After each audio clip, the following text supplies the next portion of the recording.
first constraint. And here's how it always works. You hear the constraint, your first reaction is can't be done. Your second reaction is, okay, it can be done. I can deal with this constraint, but it's not going to be good.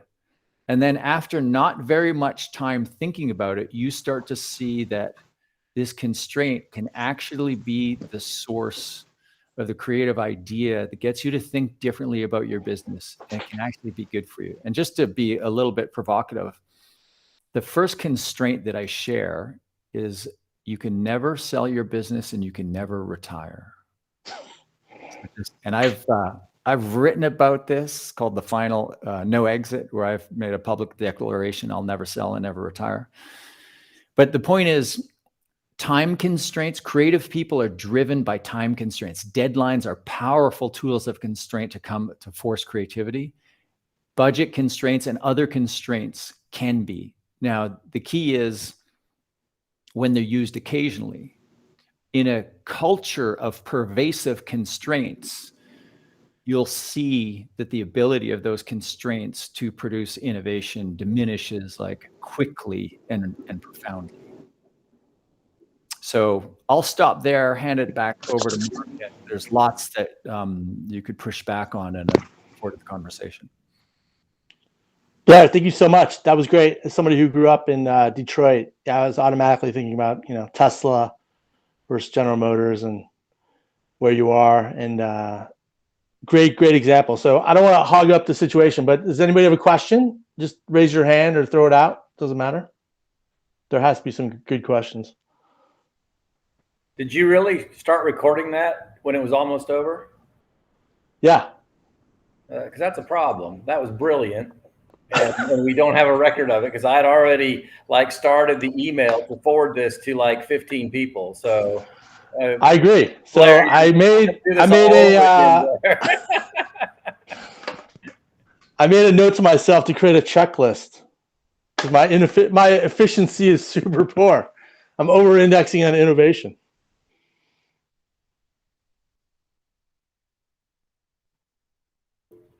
Hey, Rob, go ahead. I'll kick off then. So, right. So I'm a lawyer, so don't hate me, right? But and I'm an in-house counsel, so I'm general counsel of a company called Cost Cutter, right? So you can imagine culturally where we're at. Okay, now, and so I am I am asked by the finance team to do more with less every year. And I hate that statement as, you guy who sort of says buy less with, buy less for less. I think, I'm with him there. And I sort of very much believe in the project management triangle. But what you were saying at the end there of a constraint is a useful thing for innovation. So I have to deliver more with just less funding every year. So that just means that I don't know whether it's innovation necessarily, but it's certainly creativity in the sense that I have to I can't do the same thing. So I have to do the difference. So I have to go back and I have to not just draft better contracts or that we're going to get litigated on less or whatever. I have to go right back to the kernel of the business, work out what it's doing, and then engineer out the fat basically so I can still do my job. And I've done that twice now, and I'm going to do it a third time. I think this is probably my third and final trick I can do, and then I'm out. I don't think I can innovate any more efficiency. But I think there is that. So I think it's that's my only issue with sort of, I see what you're saying, but I think on a sub-system basis, I think actually the finance director is getting what he wants in the sense that by putting that huge constraint on me, he's forcing me to be innovative and deliver. And I've delivered twice, and I'll deliver a third time. But I think that's sort of third time lucky, and then I can't think what the fourth one's going to be. Yeah. So that's observation more than the question. Yeah. Thanks for sharing, Rob. It's So so first couple times it works. Like Dan Sullivan, founder of Strategic Coach, he talks about when you set the goal of 10xing your business. So if I said to you, how do you double your business? How do you 2x your business? You will think about the problem within the same kind of constraints, confines, systems. You'll just seek efficiencies. We'll sell more, cut costs, etc. He said, 2xing your business is like moving across town. You can take everything with you. But if I ask you to 10x your business, that's like moving across the world. You can't take anything with you. So you drop everything, all of the frameworks that you're using, the context changes. And now this is a proper efficiency seeking exercise. So this incremental efficiency, it's like, okay, now do more with less. Like I worked in an organization like that too. And you think, oh, screw you, it can't be done. Okay, I'll try it. Hey, we kind of did it. Wow, imagine that. Okay, now do it again. Even it's like just the tightening this screw. So I'm not saying there aren't short-term blips and opportunities where that doesn't work, but a better exercise would be for them to leave you be for a few years and come back and say, hey, we want you to do more with half the budget. How would you do that? That's actually because that forces you to break more things, to think even more innovatively. Now, I'm not trying to make the case that, I concede your point. Like there are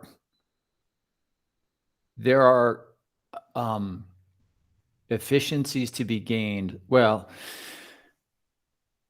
here's a question I'd like you to answer. Are you honestly being more innovative, or are you just getting more work done? No, so my predecessor just got more work done. So just there were more hours in the day, less family time. I think my solutions have been genuinely innovative. So using the whole business, so pulling them in and sort of doing process mapping, etc. So it's not a natural legal approach. It's probably more sort of design approach. So redesigning the business process to remove the legal need rather than so I've been reducing the demand rather than just creating more supply.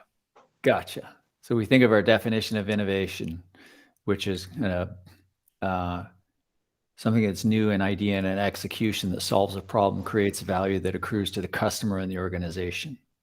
And I think maybe sometimes we think we're innovating when we're just really coming up with a faster way to do things. I'm kind of falling into the quicksand of my definition here, so I will concede your point that over the short term, you can do both, and those constraints can be effective. But when you operate in a culture of tightening constraints, like the screw always tightening, that is not an innovation-seeking culture.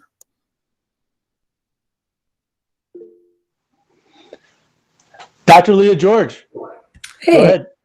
So, hey, thanks so much for this, Blair. As I DM'd Mark earlier today, and this has been on my mind for months, and you gave a word to it.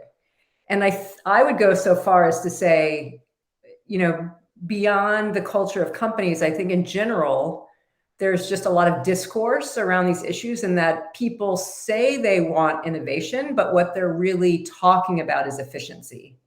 So, and as I'm a solo consultant, so as I look to, as I'm kind of taking this in, I'm thinking, well, you're really talking about making things more efficient, which is important, which helps you do more with less time, make more money.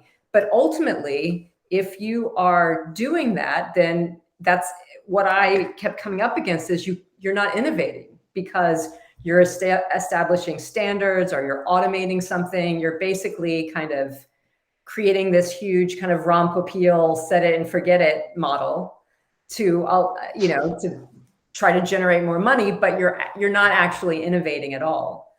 And so it's, I had been thinking of it more in terms of my business and how I work versus large companies, because I think it's for my clients, it's even difficult to see that spectrum, because there tends to be a lot of chaos, which is why I'm there in the first place. But I just think it's a really important conversation to be having, and to really push people on how much are you actually being innovative, because the examples you gave are great, and they're kind of like the obvious examples. I think I am really hard pressed to find organizations that are truly innovative, because it requires a certain kind of culture. And to your point, there has to be slack, there has to be freedom to fail. I come from a big agency background, which you're exactly right. It's a sweatshop. It's all about efficiency. It's like, how can we wring the most out of these people? It's not, how can we get them to be more innovative at all? I think actually ad agencies and creative services agencies are the worst at this, because their business model is failing and they haven't innovated fast enough, and it's too late to try to turn the ocean liner around. Yeah, thanks for sharing that, Lee. I'm reminded of there's a great story about Yves Bahar, who is a famous product designer, and he famously said in an interview in Wired or somewhere, he said, "My clients come to me and say, we want to be the Apple of our category. And my response is, you don't have the guts." Yeah. Right. And that's a culture thing. You don't have the guts to fail. You don't have the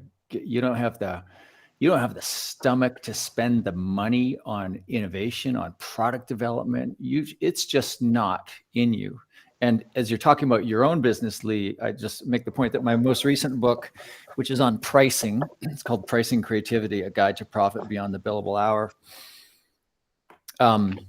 Great book, by the way. Thank you. So you think of how you can price consulting services, or there are three things that you can price and sell. You can sell the inputs of time and materials, Which is bad. you can sell the outputs of like the market value of the work that you do, or you can sell the outcomes or the value to be created. That's known as value-based pricing. So when you take an organization, you talk about a big agency, they're in the labor arbitrage business. They buy hours in bulk from their employees and they sell them. They mark them up and sell them. So that is an efficient, if you sell time, yours is an efficiency seeking organization, period. And when I first start talking about value-based pricing, if people are new to it, they think, some people have this reaction, oh, this is an unethical way of charging more money. Or it's just another way to charge more money. But the key to value-based pricing is you reverse the value chain. Instead of going from like, oh, I know what your problem is. I know what our solution is. I know what we need to charge. Here we go. We reverse it. And I focus first on your opportunity, the opportunity to create value. Then I set price. Hey, if I could help you create that $1 million in profit, would you pay me $500,000? No. 400,000? No. 250? Maybe. Okay. So I've gone from value to be created to price. Now I take profit off the table. 250. I want to take 100 in profit. I've got cost 150. Now I start to think about solutions. What can we do for 150? And that reversal of the value chain, now so the net effect of moving to value-based pricing is you become focused on customer value creation, because that's how you make money. Everybody pays lip service to value creation, but you're not focused on value creation if you're selling time. Once this shift happens, now yours is an efficiency-seeking organization. Sorry, is an innovation-seeking organization. So like, to me, innovation and customer value creation, they go hand in hand. And as soon as you start to productize your services, and I see a lot of my clients do this, and it's a big mistake. Generally, there are some exceptions. You start to productize, client starts talking about their problem. Instead of this being a blank slate of an opportunity to create a bespoke engagement with a bespoke proposal and a bespoke price to help them create this value, you start matching your products. now you're no longer an innovation seeking organization.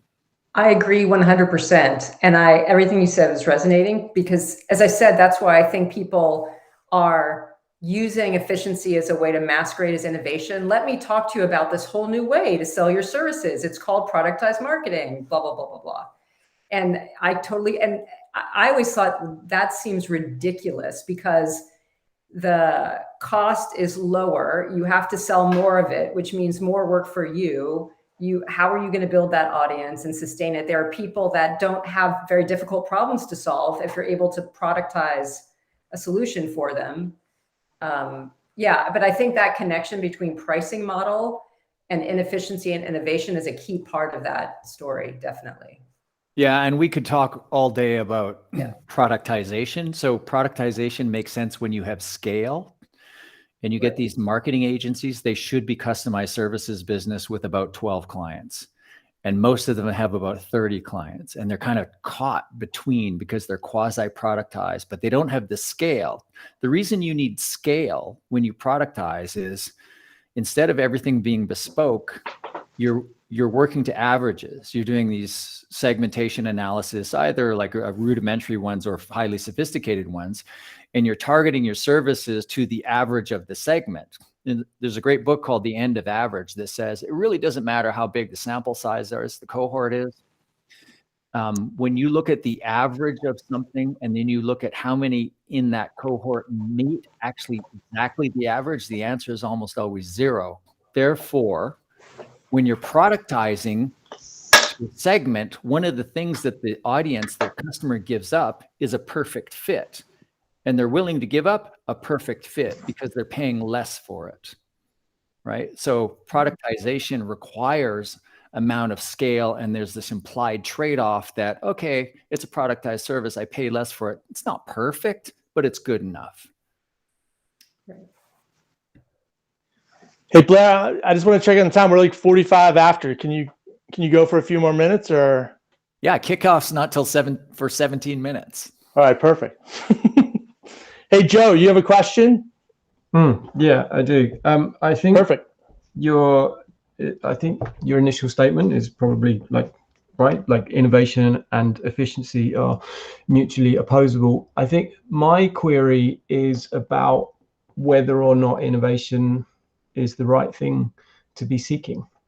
I would worry that, some of the examples that you've given today are unicorns. They're not companies that nobody, there's not likely to be another Amazon or another Apple. And I would also wonder how much of that, what has that innovation cost in terms of, what those companies are doing and the social impact that those companies are having. So I guess my question is should everybody be seeking innovation? Because I'm not convinced that it's always a good thing. I don't think that everybody should always be seeking innovation. I think there's certain life stages of a company where maybe efficiency seeking makes sense. And I want to buy, those dividend stocks because I know that they're going to have the steady return over time. But I'll bring Peter Drucker into the room, who famously said, among many, many, many other things, a business only has 2 roles, 2 jobs, innovation and marketing. Is it important to innovate? Yeah. Innovate or die, basically. And so when I think of, I talked about entropy, and I've written a piece that hasn't been published yet where I talk about, the life cycle of a business. So a business starts in a startup mode, is this like supernova of innovation and energy, right? There's an opportunity in the marketplace. So they bring this new idea or execution to the marketplace. They create value and capture some of that value. And it's just chaos in the early days because it's so focused on innovation. And then the business becomes validated, it grows, you bring in middle management, we bring in the people to seek efficiencies. And eventually we're squeezing out, if time goes long enough and the company succeeds long enough, it will become more and more efficiency focused. And then at some point, like in this little article I've written,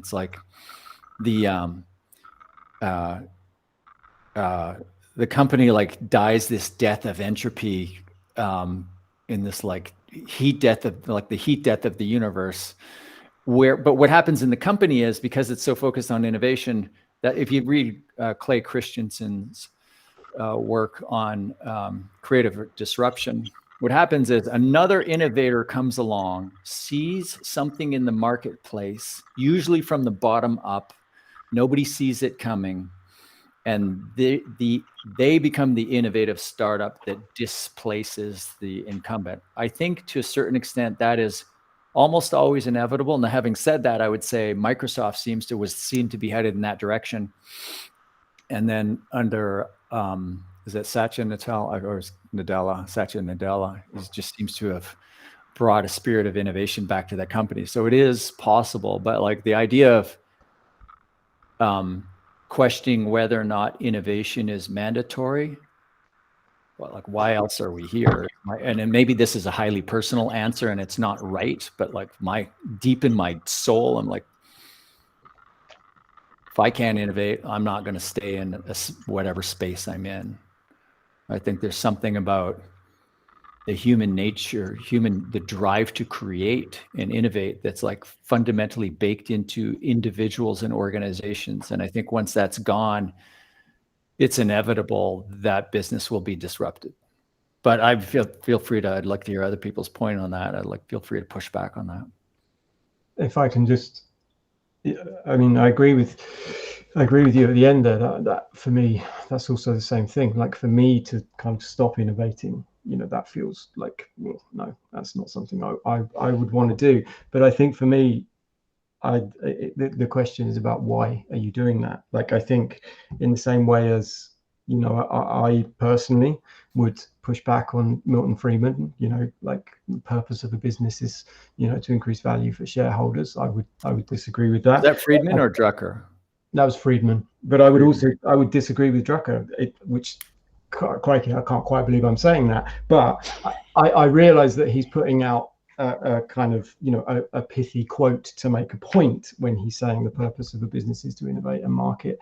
But I don't think it is. I think the purpose of a business is more than that. I think they have social responsibilities, and yeah, it's not just innovate and market at any cost. I think we have to, start taking the environment and the planet into account. And these things are happening. We could parse that. I wouldn't disagree with the sentiment. I think those are important, but I think those are second order. You're going to do something. There's a context. So there's a social and legal context to the free market activity that you undertake. And I include all your or anybody else's thoughts around social responsibility to people, to the earth, et cetera, I would include those in the context. I don't think they are spoken to directly in innovation. I don't think these are in conflict with each other. Interesting. I have no idea what the answer to that is. That's just, like where my brain is going with this stuff at the moment is I'm just within myself questioning some of those kind of deep-seated. I would just say try launching a business that is all of those things that you want it to be in terms of the socially responsible, but is not innovative. Fair point. Won't get it off the ground. That is also true. That is also true. Yeah. Thank you. Appreciate that. Do we have one more question to wrap up? Bob Brown, Craig Bunch, no questions. Sam Logan. I didn't have a question, but I took a lot of notes, and I met a guy from Netherlands one time, and I brought him to my shop, and we walked all around the shop, and I showed him, this is how we do this. And he said, that's exactly how we do this. And then we went and looked at the next thing, and he said, that's exactly how we do this. And after about an hour of that, the guy from the Netherlands said, Bob, I have determined something. You and I are from the same mother. And I felt like, as you were talking, I kind of felt the same way there. So much of what you're talking about, we are living in our business here. We have a very small business here, but that's all we do is provide custom automation to these Fortune 500 companies that are not very innovative anymore, and try to walk that line, Tesla being one of them. And it's been interesting to watch all of that. So Thanks for that. Just a last point here. If you look at companies get to a certain, look at pharma and look at Manchester United. At some point, they get so big and maybe efficiency seeking, they outsource innovation. They buy it, right? Pharma lets the contract research organization and other drug development companies do the work. And it's like, okay, yeah, we'll buy that. And the reason they do that is it's not in the culture. Innovation is not in the culture, right? So you get to a certain size, you can just buy innovation. You buy it, but if you try to incorporate it, you ruin it. So then you have to go buy the next one. It creates this wonderful innovation, this wonderful ecosystem of startups. That's right. Yeah. Yeah. Okay. Thanks, everybody. I really enjoyed the conversation. So Very thank good. you. Hey, Blair, is it cool if I share your email with everybody? Yeah, totally. Blair at winwithoutpitching.com, and I'm Blair Enns on social media. Very good. Awesome. Thank you very much. Thanks. Have a good day. Have a good day, everybody. Go Manchester United. Thanks, everyone. Hey guys.